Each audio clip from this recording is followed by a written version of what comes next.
This is episode 26 of Teacher Approved. You're listening to Teacher Approved, the podcast helping educators elevate what matters and simplify the rest. I'm Heidi. And I'm Emily. We're the creators behind Second Story Window, where we give research-based and teacher-approved strategies that make teaching less stressful and more effective. You can check out the show notes and resources from each episode at secondstorywindow.net. We're so glad you're tuning in today. Let's get to the show. Hey there, thanks for joining us today. In today's episode, we're talking about seating arrangements, and we'll share a teacher-approved tip about student desks. We start our episodes with a morning message, just like we used to do at morning meeting in our classrooms. This week's morning message is, how do you introduce yourself to your students? Heidi, what do you do? I always sent a letter introducing myself and then asking my new students to bring 3 show and tell items to introduce themselves. So that's what I did. And I did the same thing. Last year, my son's teacher sent a video of herself reading First Day Jitters that we could show our kids on the night before school started. And I thought that was a really fun touch. We have some responses from our community to this question. Sandra said, I have a Google slide that introduces who I am and other interesting facts. Tess said, I wear a big smile and greet them when they arrive, and then I let them discover things about me as we progress together. Kristen said, on the first day of school, I give them a multiple choice quiz about myself. They love guessing, and when we go over the answers, they learn more about me. Tanya said, I send them a letter with a list of things about me, and then they get their own paper to fill out, and we guess who it is. This year, I will include a QR code of me reading a book. That's such a fun touch. We'd love to hear your response to this question and other questions over on Instagram. You can find us at Second Story Window, and that is with a 2. Everyone's classroom is so different. Even in the same school, classrooms vary a lot. But one thing that's the same for all of us is that our students need somewhere to sit. Yes, and it's easy to think that seating is just about the seats, but there is so much more that goes into it. Your classroom structure can be one of your strongest allies, or it could be one of your toughest enemies.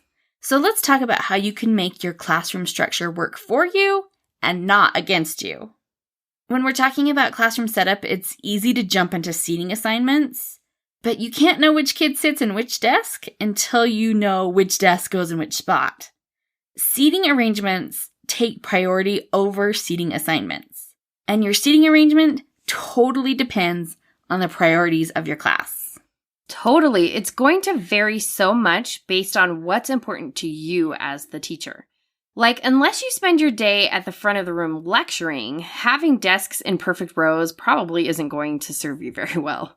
Right? Or maybe you do a lot of discussion in your class. Rows definitely won't support that kind of activity. Maybe you'd want more of like a U shape or a circular shape to facilitate the flow of conversation. But maybe you have flexible seating and trying to keep desks arranged in a U shape with 20 kids bouncing on yoga balls is a daily nightmare. Really, every class is different. For me, I like to arrange my second graders in tables. So one reason was that arrangement left a lot of open space in the rest of the classroom. But the more important reason was that it helped build a feeling of community. I like to set up my room with 5 tables of 5 kids. So each table had like a little cluster of 4 desks, and then the 5th kid was seated at the back. Of course, I sometimes had to stretch it to tables of 6. Yay for overcrowding. But I always started the year with my desks arranged in tables. However, I did not usually end the year that way. Oh yeah, the needs are going to change throughout the year, and your seating arrangement will probably need to change too. You know, it's not that our classroom community became less important to me. It's just that after a few months, too much community started to impact our ability to function. So we would have to try a different arrangement of desks. When I was a new teacher, I used to bemoan the lack of tables in my classroom. I was stuck with these dumb old desks when everyone knew a classroom with tables was the way of the future. But then I got smart. And after I had taught a few years, I began to love those dumb old desks because they gave me options. That is such a good point, because if you have tables, you only have tables. But if you have desks, you have tables, rows, you have isolated islands of independent learning because it's May and you cannot handle one more kid off task. You know, options. Options are good. Which brings us to the next consideration of seating arrangements, classroom management. Besides choosing your arrangement based on your instructional goals, you need one that supports your management goals. And as we talked about in a previous episode, the most effective way to manage behavior issues is to prevent them from occurring in the first place. And the easiest way to keep those issues from occurring is to keep your students as close to you as possible. Proximity to the teacher is the number one way to keep kids on task. It's the number one way to keep kids from distracting other kids. It's the number one way to keep kids from causing problems. Your seating arrangement is your cheapest management tool. So for the low price of being intentional about where you put your desks, you get better behavior, increased learning, and fewer hassles. Talk about a bargain. I know, right? In his book, Tools for Teaching, Fred Jones refers to 3 zones of proximity. The first zone is the green zone. This is the area right around the teacher, and it stretches about 2 to 3 desks away. In the green zone, kids are getting their work done. They're not bothering their neighbors. They're not digging around in their desks. You know, they're doing what they're supposed to be doing.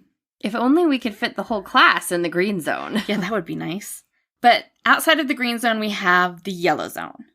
These kids are 4 to 5 desks away from the teacher. They're also doing what they're supposed to, assuming the teacher is facing them. Oh yeah, there's no telling what they're getting up to behind your back. Those little yellow zone kids. And then, if you could probably predict, the last zone is the red zone. And this is any student 6 or more desks away from the teacher. Your motivated kids will be fine here. Your less motivated kids are going to struggle. And when they struggle, they're likely to cause those around them to struggle too. So the goal is to maximize the number of kids in the green zone and minimize the amount of time any kid is spending in the yellow and red zones. To do that, we need to keep as many kids close to the teacher as possible and arrange the room so we can reach any desk in the minimum number of steps. My table arrangement was perfect for this. I had 3 tables in the front of the room, so right there, that's 15 kids in the green zone. And then I was strategic about paths. I tried to keep enough of a clear walkway between the tables that I could quickly move from desk to desk. If I'm moving around the room a lot, that means my green zone is always moving and no one is spending too much time in the red zone. Not only did this arrangement prevent a lot of problems from occurring, it meant I could be standing next to any potential problem causers with very few steps. And tables aren't the only arrangement that maximizes the green zone. Arrangements like the double E with 2 long columns down the sides of the room and then branches coming off each column like the lines on an E can also keep a lot of kids in the green zone at one time. I definitely made use of the double E.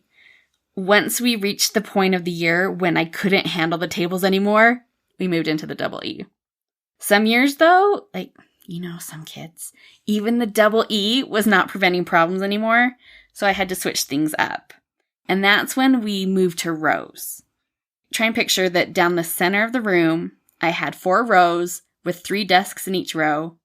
And then on each side, I had 4 rows of 2 students. And then I tried to tilt the side rows so they were more angled toward the center of the board instead of facing straight into the corners of the room. It's kind of tricky to explain over podcasts. Those angled side rows did tend to wander a little bit. They'd start to scoot out of line, so it took daily adjusting to keep them in place. But overall, that arrangement did a lot to minimize the worst of the problems, but it still made it possible for kids to do some partner work. Plus, I could still easily reach most desks with only a few steps. But those are just a few of the possible desk arrangements. Rooms are different, lesson formats are different, teacher preferences are different. Rather than thinking of a room arrangement as being right or wrong, think of it as an attempt to minimize the cost of solving problems. You can play with your room arrangement until you find what works best for you. Then once you've figured out your desk arrangements, you need to know who is sitting in the seats. The goal is to assign seats that maximize learning and minimize hassles. To do that, you're going to have to know your kids a little bit. At the first of the year, you're just making a guess at seat assignments. If you have access to your students' IEPs before the year starts, check to see if anyone has accommodations you need to account for with your seating assignments. And I know this is a controversial opinion, but I also like to talk to the previous year's teachers. They just spent a year trying to figure out what makes this kid tick. Why start over at 0 when they've already laid a lot of the groundwork? I know some people feel really strongly that each student should get a fresh start with the new year. And I totally agree with that. But I think there's a difference between offering a fresh start and going in blind. I can give everyone their best shot at success if I have vital information from the beginning, and I'm not having to waste 6 weeks figuring it out for myself. Plus, I like to think I'm grown up enough to hear anything negative last year's teacher has to say without letting it color my view of my new student. Yeah, and those former teachers have so much good information. They can tell you if this student wears glasses, and so they need to be near the front of the room. Maybe this one has kidney problems, and so you need to put him near the door so he can get to the bathroom quickly. And maybe this one is too shy to tell you if she doesn't understand, so make sure you're checking on her frequently. These two had a lot of conflict last year. Maybe keep them separated until you know how they're doing this year. That sort of information is gold. And it can be a huge help when you're creating a seating plan from scratch. Once you've accounted for any accommodations and anything you know from last year, you kind of just have to start assigning seats and then know that you'll adjust as needed. One year, I switched seats after the second day of school because it was that kind of group. And I am tired just thinking of those little darlings. Your seating will change throughout the year. You may keep the same desk arrangement for the whole year and just switch seats, or maybe you need a whole new class structure by November. What works for your class will likely change as your kids change. Seating arrangements are a delicate balance. Some teachers switch on a regular schedule. Last year, my son's teacher switched desks every 2 weeks. The advantage of that is kids know if they don't like where they are, they won't be there for long. But the downside is that it's introducing a lot of chaos every 2 weeks. No, I couldn't do that. I tended to wait until it felt absolutely necessary to move desks because it is such a hassle. I didn't want to do it until I had to. Before we moved desks, I always gave the kids a stern reminder that there was to be no whining. If they had a problem with where they were moved, they could come talk to me about it later, but I better not hear any kind of groans or complaints. How would they like it if someone groaned in front of the whole class about having to sit next to them? And most kids really understood that once I laid it out like that, and we really didn't have many problems. And because I want to use my class arrangement to minimize issues, I am very strategic about assigning seats. A few weeks into school, once I knew my class a little better, I set up my seating chart. I started by ranking each student as a 1, 2, or 3. A 1 student means that they could sit anywhere, probably next to anyone, and be successful. Hopefully you've got a large group of 1-level students in your class. My 2-level students are the kids that are mostly on task, mostly do what they're supposed to, but might need a few reminders to get their work done and not distract their neighbors. And I can probably guess what a 3-level student is. I am sure you can. The 3s are your boundary pushers. They're the 20% of the kids causing 80% of the problems. They might not be the ones openly causing problems. They might be the ones who get lost daydreaming or need a lot of support. Any student that I really needed to stay on top of, for whatever reason, whether it's behavior or academic, I marked as a level 3. Then once I rank my students, I keep this list top secret. Oh my gosh, can you imagine the fire that would rain down if that ranking somehow got out to the parents? You definitely want to avoid that. Not that this ranking is negative. It's just helping us see. Yes, it's sensitive. And it's just helping us see how we can best serve each of these students. But it might not look that way to an outsider. So definitely keep that list on lockdown. Especially if you have parent volunteers in your class. You're going to want to keep that as private as possible. Don't let anyone see that list, but use it to help you assign your seats strategically. On the computer, I laid out a mock-up of my desk arrangement using just like the little rectangle tool. Depending on my class size, maybe I'd set up 4 tables of 5 desks and a table of 6 desks in the middle. And then I would give each desk a code of a 1, 2, or 3. The desks that are most often in that green zone of proximity, they get marked 3. These are the desks that are closest to the front of the room, or they're closest to my computer or reading table, because those are 2 other places I spend a lot of time, which puts them in the green zone. Or a seat for a 3 could be that 5th desk at the end of a table. It may be a little farther from the front of the room, but it's facing straight ahead, and then it doesn't have any neighbors on either side to bother. That 5th desk is a nice little surprise. It means the kid sitting there can still be part of the group, but has fewer people to distract or be distracted by. And I really tried to use that 5th desk judiciously with my 3s, but I tried not to put more than 2 3s at a table. Sometimes it couldn't be helped, and I had to have more than 2 3s at a table, and when that happened, I made sure at least they weren't sitting right next to each other. If you have a lot of level 3 behaviors, maybe that's a sign that tables aren't going to be worth the headache, and you should skip to a different arrangement like the double E or rows. That makes a lot of sense. If we're planning seating to minimize hassles, and we know that we have a lot of potential hassles, the smartest move is to adjust our plans so we can stop them before they build any momentum. It's also smart to try to minimize the number of 2s and 3s seated right next to each other, but it is almost impossible to avoid doing that completely unless you have some kind of magic unicorn class. A magic unicorn class sounds amazing. Where do I get one of those? Any desk that's not a 2 or 3 is, of course, a 1. These are desks that will probably spend less time in the green zone or are a buffer separating a 2 desk from a 3 desk. I made sure that every table had a mix of 1s, 2s, and 3s. The front and center table might have 2 3s, a 2, and 2 1s. A table in the back corner might have 1 3, 2 2s, and 2 1s. I'm aiming for a mix, not a complete balance. Once I've labeled the desks on the layout I printed, I glued it in a folder and laminated it. I wanted a file folder so I could keep things as confidential as possible. Then to actually assign the seats, I cut down Post-it notes so they fit the size of my seating chart. I just used that like sticky strip at the top of the Post-it and made a bunch of 1-inch squares. I used one color for boys and one for girls so I could try and keep each table balanced. And then I added each student's name and their 1, 2, or 3 ranking. There are probably apps that let you arrange desks digitally, but I needed the old school paper system to really see it all laid out. You needed one of those giant boards with name flags that people use for like seating assignments at weddings. Can you imagine? That would be awesome. Or really terrible. That might be hard. In that board. Hard to hide. Either way, I think I'm fine with my folder and sticky notes. First, I started by assigning seats to any students that needed accommodations. And then I could start plugging in my level 3 students since they needed the most consideration. Then I would do the 2s, and then I put in my 1s.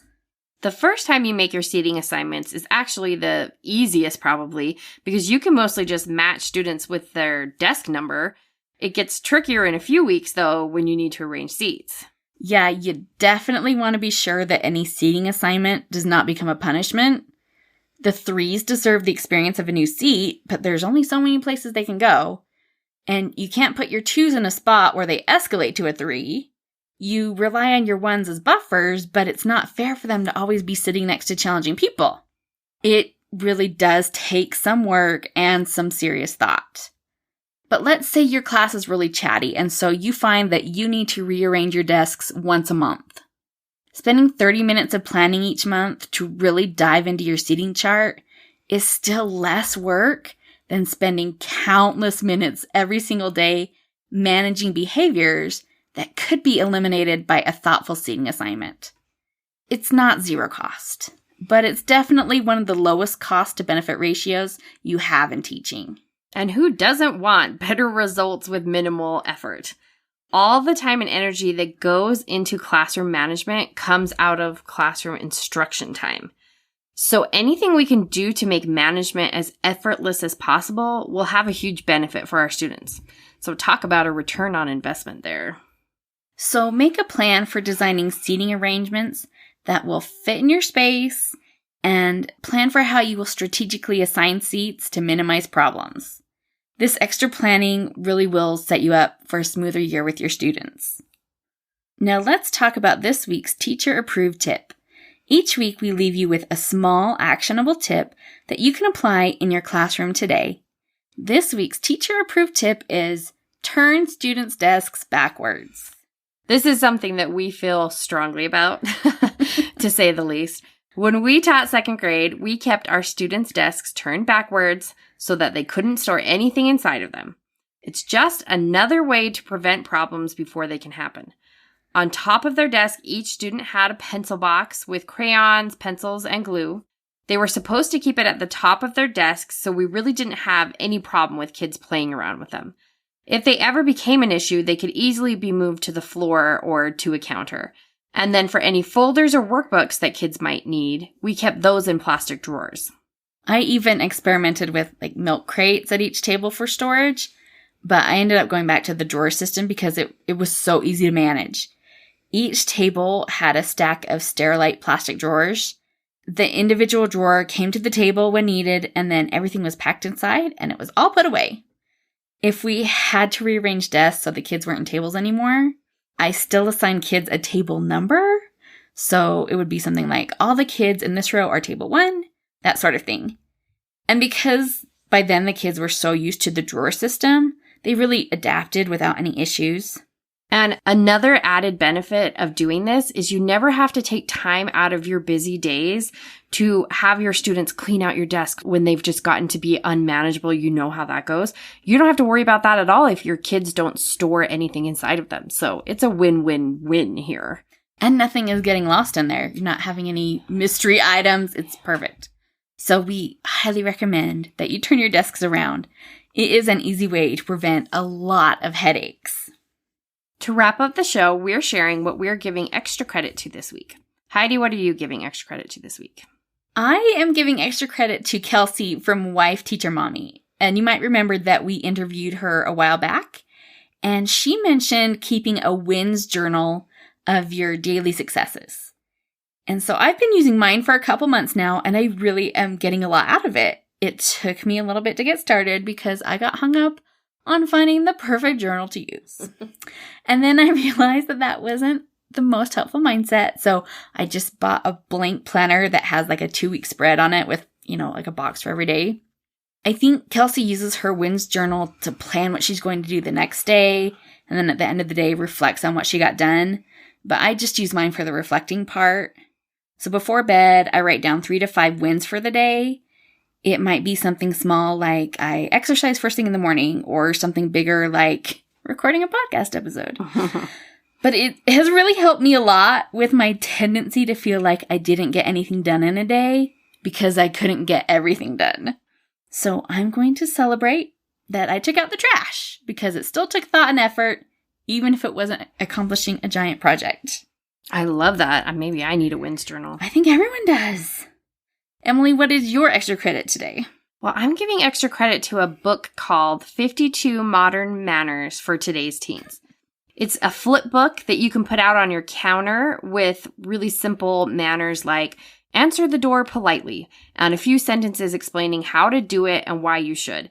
And a lot of it sometimes feels like, oh, this is so obvious, but sometimes it's not, especially things that were maybe more commonplace for our generation that have gone by the wayside with the current generation. Or there's things in there that today's youth face that we absolutely did not have to face when we didn't have cell phones all the time, and how that impacted social politeness and things like that. So my kids are still on the young side, but my 9 and 12-year-old both read the current manner displayed while they're standing around in the kitchen because we have it on our kitchen counter. And I can tell they're remembering the things that they read too. So I think it's pretty awesome to have. It's by Brooke Romney, who I found on Instagram, and she does share a lot of similar ideas on her Instagram. And you can get the book at Amazon, and I will put the link in the show notes.